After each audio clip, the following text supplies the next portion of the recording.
وەکو ئاماژەیەکی نوێ بۆ ئاشکراکردنی پەیوەندیەکانی نێوان قەوارەی زایۆنی و سعودیە، ئەریێ درعی وەزارەتی ناوخۆی ئیسرائیل بە هاوئاهەنگی لەگەڵ وەزارەتی دەرەوە و دەستگای موساد بڕیارێکی واژۆ کرد کە ڕێگە دەدات بە هاوڵاتیانی قەوارەکەی سەردانی سعودیە بکەن. هەروەها ڕێگە بە موسڵمانانی ناو ئەو قەوارەیەش دەدات ڕاستەوخۆ سەردانی ئەو وڵاتە بکەن بۆ حەج و عومرە کە پێشتر بە کاتی ئەردەن ئەو ئەرکە ئاینیەیان ئەنجام دەدا. چاودێران بڕوایان وایە ڕاگەاندنی ئەم بڕیارە لەم کاتەدا لەگەڵ ئەوەی نیشانەی هاوئاهەنگی حکومەتی سعودیەش لەگەڵ بڕیارەکەدا نیشان دەدات لە هەمان کاتیشدا کە دۆناڵد ترامپ ناتانیاهۆی سەرۆکوەزیرانی قەوارەی زایۆنیستی بانگهێش کردووە بۆ ئەوەی نەخشەی ئاشتی خۆی بۆ خۆرهەڵاتی ناوەڕاست کە بە گرێبەستی سەدە ناو دەبرێت بە ئامادەبوونی ناوبراو ڕابگەێنێت کە فەڵەستینیەکان بە هەموو شێوەیەک ڕەتی دەکەنەوە. گەرچی ئاماژەکانی ئاساییکردنەوەی پەیوەندی سعودیە لەگەڵ قەوارەی زایۆنیستدا دەگەڕێتەوە بۆ پەیامەکەی شا فەهد کوڕی عەبدولعەزیز لە کۆنگرەی فاسی 1982 مەراکێش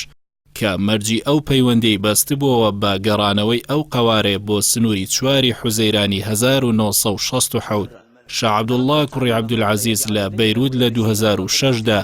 زەوی بەرامبەر ئاشتی کردە ناونیشانی ئاساییکردنەوەی پەیوەندیەکان، بەڵام دوجار هاتنی شا سەلمان و موحەممەدی جێنشینی بە پاساوی دژایەتی ئێران پەیوەندیەکانی ئەو وڵاتەی بە قەوارەی زایۆنیستەوە گەیاندە ئاستێک کە محەممەد بن سەلمان بەوە تۆمەتبار دەکرێت کە بە تەکنەلۆژیای پێشکەوتووی ئیسرائیلی مۆبایلەکەی جیف بیزۆسی خاوەنی ڕۆژنامەی واشنگتن پۆست و ئەمازۆنی هاک کردووە.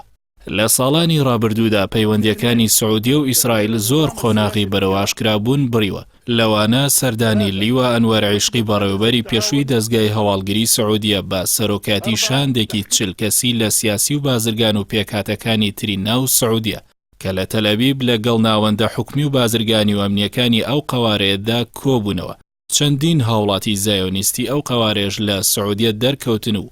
وێنەیان لە تۆڕە کۆمەڵایەتیەکاندا بڵاو کردەوە. ڕۆژنامەنووسی نزیک لە بن سەلمان محەممەد سعود لە کاتێکدا بەر تووڕەی فەڵەستینیەکانی ناو مزگەوتی ئەقسا کەوت، حکومەتی ناتانیاهۆ پێشوازی گەرمی لێکرد.